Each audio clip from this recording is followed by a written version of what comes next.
माय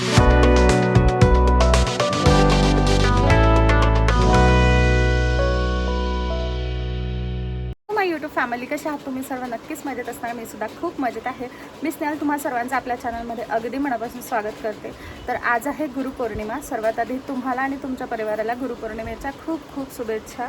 आता सकाळपासून जी काही बेसिक मी शूट केलेलं आहे, ते काही नैवेद्याची तयारी वगैरे हे सगळं हे तुमच्यासोबत पुढे व्हिडिओमध्ये शेअर करते.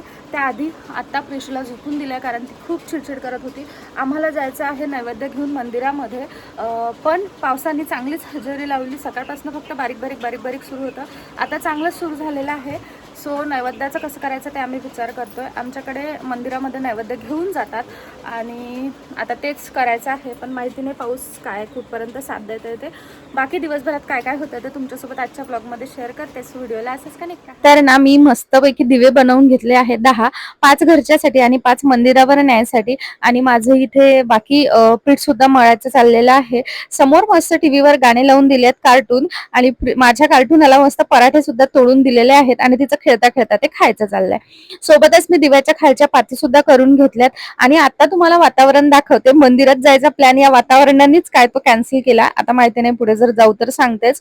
असा पाऊस पडलेला आहे आणि खरंच खूप जास्त छान वाटतंय, पण कधी कधी गिजगिज सुद्धा वाटतं. इकडे आरतीची तयारी झाली, आईने मस्त आरती करून घेतली. मला थोडासा डोळा लागला होता त्यामुळे उशिरा काढलं, तर तरी सुद्धा दिवे सुरू होते, तर म्हटलं तुमच्यासोबतही शेअर करते. सो आता मस्तपैकी आरती वगैरे झालेली आहे. सो आता आई मंदिरात गेली आहे. मी खरं तर व्हिडिओ एडिट करत बसली होती, त्याच्यामुळे हा माईक लावलेला होता, तर मग हा असाच राहू दिला. म्हटलं ब्लॉग सुरू केलेलाच आहे तर ब्लॉग कंटिन्यू सुद्धा करूया. तर आई मंदिरामध्ये गेली. पाऊस थोडासा थांबलाय त्याच्यामुळे ती नैवेद्य घेऊन गेली आहे. खरं तर आम्हाला दोघींना सुद्धा जायचं होतं, पण प्रिशू झोपलेली आहे आणि मला अजिबात बरं नाही.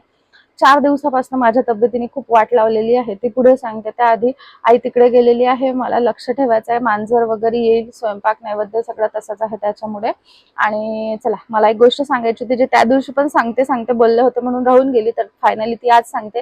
त्याआधी बसते मी, कारण मला चक्कर सुद्धा खूप जास्त येत आहे. सो आता मी बोलणार आहे त्याआधी एक सांगते की तुम्हाला जर माझी बडबड बोर होत असेल तर हा पूर्ण पोर्शन स्किप करा, पण व्हिडिओ स्किप करू नका. पुढे प्रिशूचं काय ते सगळं शेअर करते. सो मला एक खूप महत्त्वाची गोष्ट सांगायची आहे, जी प्रत्येक लेडीजसाठी असो की कुणाहीसाठी असो खूप महत्त्वाची आहे.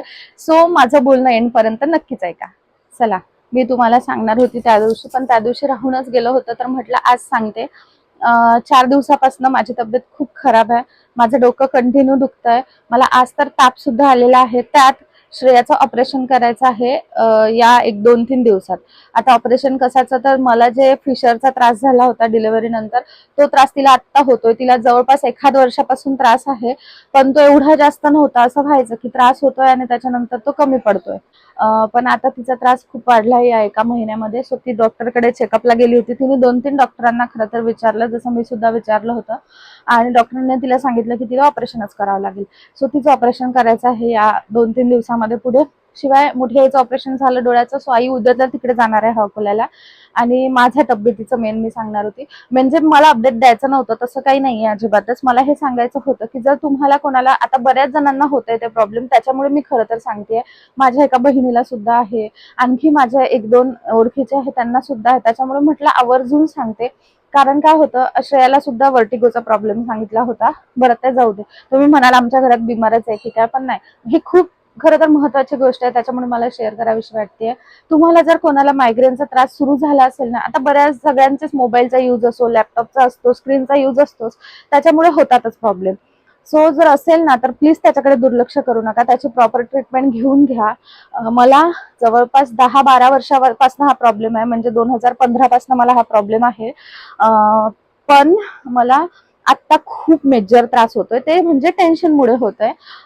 तर माझा त्रास एवढा जास्त वाढलाय, माझी ही नस सुजते, माझी इकडली पण नस सुजते आणि इथपर्यंत पूर्ण स्वेलिंग येते मला. आता डॉक्टरांनी मला सांगितलं की तू जर झोपलेली आहे सपोज आणि तुला उठता येत नाहीये, हा भाग कडक झालाय, तर त्यावेळी इमिजिएटली डॉक्टरकडे जा. आणि नेमकं माझ्या हातात तेच होतंय. मला भीती वाटते आता खरं तर आजारांची. मला आधी नव्हतं वाटत असं, पण मला प्रिशूपासून असं होतं की मला काही झालं नाही पाहिजे. आता ते प्रत्येक आईचंच असतं. मला हे सांगायचंय की प्लीज तुम्हाला कोणाला मायग्रेन असेल किंवा हेडेक असेल ना, तर प्लीज प्लीज प्लीज प्लीज त्याच्याकडे दुर्लक्ष करू नका. त्याची प्रॉपर ट्रीटमेंट घेऊन घ्या. खरं तर मायग्रेनची प्रॉपर अशी काही ट्रीटमेंट नाहीये, कारण तो वेगवेगळ्या कारणांनी ट्रिगर होतो. कधी ऍसिडिटीने ट्रिगर होतो, कधी उन्हात गेलं, जाऊन आलं त्यांनी ट्रिगर होतं, कधी कुठल्या आजाराने ट्रिगर होतो, कधी टेन्शनने ट्रिगर होतो. माझे याचं सर्वात मेजर कारण म्हणजे टेन्शन आहे. आता ते जोपर्यंत माझे केस नील होत नाही ना तोपर्यंत मला टेन्शन राहणारच आहे. विषय तो नाहीये. विषय हा आहे की तो नंतर खूप जास्त वाढतो. 4 दिवसापासून कंटिन्यू मी डोक्याने तडपतीये. मी एका एका दिवशी 2-2 गोळ्या घेते आहे. त्या गोळ्यामध्ये एवढ्या जास्त प्रमाणात गुंगी असते ना की 12 ते 18 तास पर्यंत झोप लागते. त्याच्यामुळे मी त्या गोळ्या तर घेतच नाहीये. इंजेक्शन घेऊन आली मी. मला असं होतंय आता की प्रत्येक दिवसाला इंजेक्शन घ्यावं लागतंय की काय, एवढा जास्त डेंजर त्रास होतोय, पण मी ते अवॉइड करते आहे. आणि डॉक्टरने सांगितलं की गोळ्या कंटिन्यू घेतल्या तर त्या किडनीवर आणि लिव्हरवर डायरेक्ट असर करतात, कारण त्या खूप जास्त प्रमाणात त्याच्यामध्ये ते काय जे काही कंटेंट असेल ते असतात. सो हा प्रॉब्लेम आहे की मेडिसिन पण घेऊ शकत नाही, प्रॉपर झोप सुद्धा होत नाहीये. कारण काय असतं, आपल्या डोक्यामध्ये एखाद्या गोष्टी सुरू असल्या की त्या कितीही नाही म्हटलं आपण तरी विचार सुरू राहतो. आता माझ्या आजी सासऱ्यांचा मला कॉल आला होता काल, तेव्हापासून माझं कंटिन्यू डोकं एवढं जास्त तळपतंय ना. आता किती जरी म्हटलं ना आपण कुठल्या गोष्टीचा विचार नाही करायचा तरी पण आपल्या डोक्यात विचार येतातच. मला एवढा भयानक त्रास होतोय. मी काल रात्री पण इंजेक्शन घेऊन आली, मी आत्ता पण इंजेक्शन घेऊन आली. 150 रुपयाचं एक इंजेक्शन असं होतं ते. तुम्ही विचार करा, प्रत्येक दिवसाला इंजेक्शन घेणं पॉसिबल नाही होत फायनान्शियली. दुसरी गोष्ट, ते तब्येतीसाठी पण व्यवस्थित नाही. डायरेक्ट नसीच सोडतात, ते मोठं जे इंजेक्शन असतं ना ते इंजेक्शन असतं ते. सो ते घेऊन आली मी रात्रीला सुद्धा, आता सुद्धा. आणि रोजच्या 2-2 गोळ्या घेणं सुरू आहे माझ्या पॉवरफुल, तरी सुद्धा मला आराम अजिबात म्हणजे अजिबातच पडत नाहीये. तुम्ही विचार करू शकता की किती जास्त त्याचे परिणाम चुकीचे होतात. आता मी ब्रेस्टफीड करत नाहीये त्याच्यामुळे मला काहीच टेन्शन नाही, पण जेव्हा मी प्रिशूला दूध पाजत होती ना त्यावेळी मी एकही मेडिसिन घेत नव्हती. म्हणजे प्रिशूचं ब्रेस्टफीडिंग बंद होईपर्यंत मी लिटरली कंटिन्यू तो त्रास सहन केलाय. सो एवढा जास्त तो त्रास वाढतो. त्याच्यामुळे माझं म्हणणं हे आहे की प्लीज, तुम्हाला जर कोणाला खरोखर सुरू झाला असेल ना त्रास, प्रॉपर मेडिसिन घेऊन घ्या. कमी असताना होते, मी सुद्धा त्यावेळी घेतली होती, पण मग असं होत, आता जाऊ देते. सो मला हेच सांगायचं होतं. मी त्या दिवशी पण खरं तर सांगणार होती, आषाढी एकादशीच्या दिवशी, कारण त्याच्या आदल्या दिवशीपासूनच मला काय तो त्रास होत होता. असं सर्व आहे. सो चला आता, मला मी किती जरी विचार केला ना व्हिडिओमध्ये बोलायचं नाही, तरी या काही काही महत्त्वाच्या गोष्टी असतात ज्या मला असं वाटतं की सांगावं, जेणेकरून कोणी यातून गेलं नाही पाहिजे. कारण मी काय सफर करते ना हे फक्त मला माहिती आहे. आज मला ताप सुद्धा आलाय, मला खूप म्हणजे खूप डेंजर त्रास होतो, मला मी सांगूही शकत नाही. असं आहे. असो आता, आई आल्यानंतर मग जेवण वगैरे काय ते मला जेवायची सुद्धा इच्छा होत नाही. मला सगळं कडू कडू लागतंय आणि विचार करतो आम्ही एखाद्या चांगल्या MD डॉक्टरला दाखवायचा. खरं तर मी MD डॉक्टरचीच ट्रीटमेंट घेत आहे, त्यांच्याकडेच दाखवते, त्यांच्याकडनंच इंजेक्शन घेते रोजचे. पण तरी सुद्धा मला म्हणजे इंजेक्शन घेतलं की आराम पडून जातो आणि त्याच्यानंतर मग परत त्रास सुरू असं उतरला की. असं आहे. आता सकाळपासून मी 2 गोळ्या घेऊन चुकली आहे. आता सध्या मी गोळी वगैरे तर काही घेत नाही. आता मी आराम करते थोडासा, प्रेशर झोपले तोपर्यंत. आता ती उठेलच आता आणि त्याच्यानंतर मग तिला जेवू वगैरे घालेल आणि त्याच्यानंतर बाकी काय होतं तर तुमच्यासोबत पुढे शेअर करते व्हिडिओला. असंच ते नाही का. काय पाहिजे नाही ठेवू हो का भजा मागबर बाबाला. भजा शंपा का रे? भजा संप माझा काय गोष्ट करतो.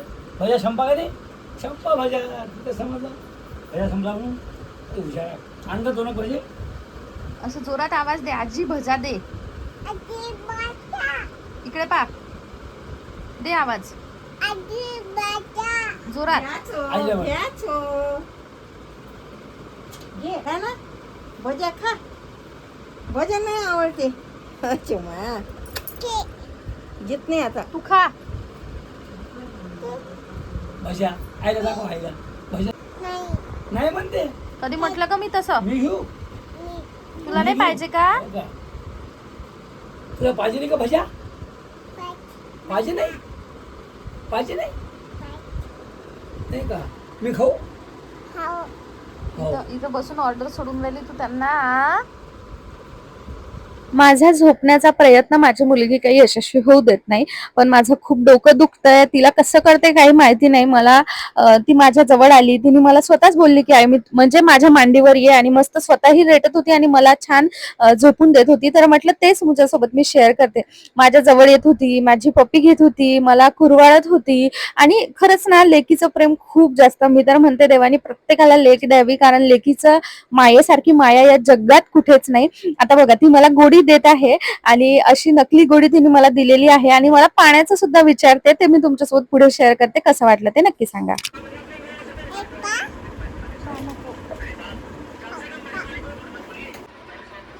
प्रिशू माझ्यासाठी पाणी आणायला गेली, कारण प्रिशूने मला आत्ता गोडी दिली. नकली गोडी, पण पाणी ओरिजिनल आणायला गेली. ते पाहिजे नाही पा पाणी घेऊन आले माझे लोक. कशासाठी आणलं पिलू पाणी?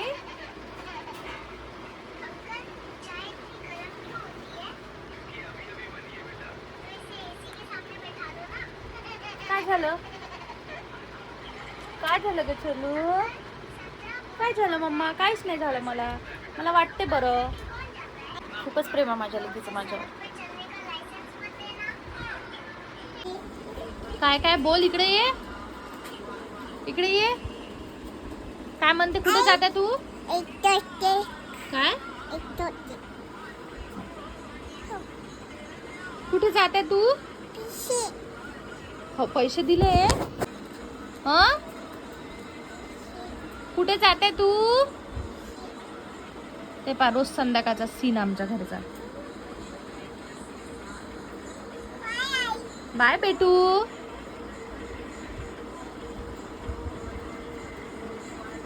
काय? इकडे इकडे इकडे इकडे इकडे इकडे. हे बा शाळेत जातानाचा पसारा. इकडे इकडे नाही, बस नाही, इकडे ते ये. कपडे तिकडे खाली पाडून ठेवले. इकडे ये तू, इकडे ये पटकन इकडे. इकडे ये, इकडे इकडे. काय आहे हे? कुठे जात आहे तू? हं? थँक्यू. हं, हॅपी म्हणजे हॅपी बर्थडेला जात आहे का? अच्छा, एवढं सर्व घेऊन, बाळ घेऊन, बॅग घेऊन. बाय बेटू. कसा प्रिशू? ये इकडे ये गो बाई माझे छकुल.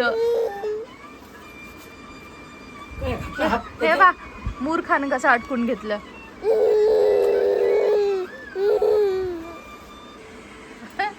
कसं वाटलं? कसं वाटलं? रडू राणी.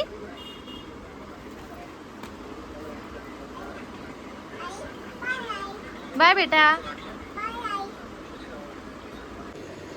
सो संध्याकाळ होत आली आहे आणि मी खूप झोपण्याचा प्रयत्न केला, पण प्रिशूने काही केलं, मला दुपारी झोपू दिलं नाही. मी झोपणार होती तेवढ्यात ती उठली, आणि त्याच्यानंतर मग तिचं जेवण वगैरे त्या सगळ्या गोष्टी. आता तिच्या जे काही मस्त चाललेल्या आहेत ना, ती बाहेर आहे, मी तुम्हाला दाखवते. खूप मस्त सुरू आहे तिच्या, आणि काही तर मी आधी तुमच्यासोबत शेअर केलं, आता पुढे तिच्या मस्त्या शेअर करते मी, आणि त्याच्यानंतर मग पुढे बोलते. माझ्या मस्तीखोरच्या मस्त्या काही सरत नाही. आता बघा ती कशी तिकडे गेलेली आहे, आणि तिचं ब्रश करायचं चाललंय, सोबत थुंकायचं सुद्धा चाललेलं आहे. मी ते तुमच्यासोबत पुढे शेअर करते. थुंकायचं म्हणजे ती फक्त असा आवाज करत होती. आता जवळ जाऊन मी तुमच्यासोबत शेअर करते नक्की तिचं काय चाललंय ते बघा.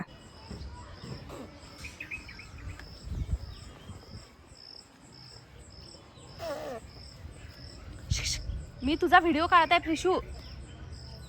मी तुला घेऊन जायला नाही आले. तेव्हा मस्त दात घासणं सुरू आहे आणि थुकणं सुरू आहे. अरे अरे अरे, झालं का? घास ना. हे बाय, मी व्हिडिओ काढते प्रिशू तुझा. घास दात. मी मंदिरात चालली. सो आता संध्याकाळ झाली आणि प्रिशू गेली आहे हरिपाठाला. मस्त ब्रश करत होती ती, मी दाखवलं तुम्हाला. आणि आता मला अचानक म्हणजे माझ्या तोंडाला काही चव नाही, म्हणून मला साबुदाण्याची उसळ खायची इच्छा झाली. सो मी ती करणार आहे आता. त्याच्यासाठी हे बघा, खिसायसाठी आलू घेऊन आली आहे.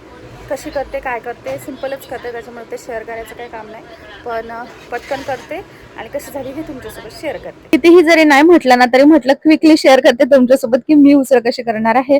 तर बटाटे मस्त स्वच्छ धुवून घेतले आहेत. यामुळे काय होतं माहितीये का, ही जी टोपली आहे त्याच्यामुळे पाणी छान निघून जातं. आणि हा साबुदाणा शिल्लक राहिलेला होता थोडासा, सो तेल तापवून घेतलं, त्याच्यामध्ये जिरं मोहरी टाकलं, कारण ऑब्व्हियसली उसळ उपास नाहीये त्याच्यामुळे ते टाकलं तरी चालेल. मला खरं तर टोमॅटो सुद्धा टाकायचा होता, सांबार सुद्धा टाकायचा होता, पण दोन्ही गोष्टी अवेलेबल नव्हत्या म्हणून म्हटलं जाऊ दे माझ्यासाठी करायची आहे सो कशीही करते. त्यानंतर खिसलेला बटाटा टाकला, मी बटाटा खिसून टाकलेला होता.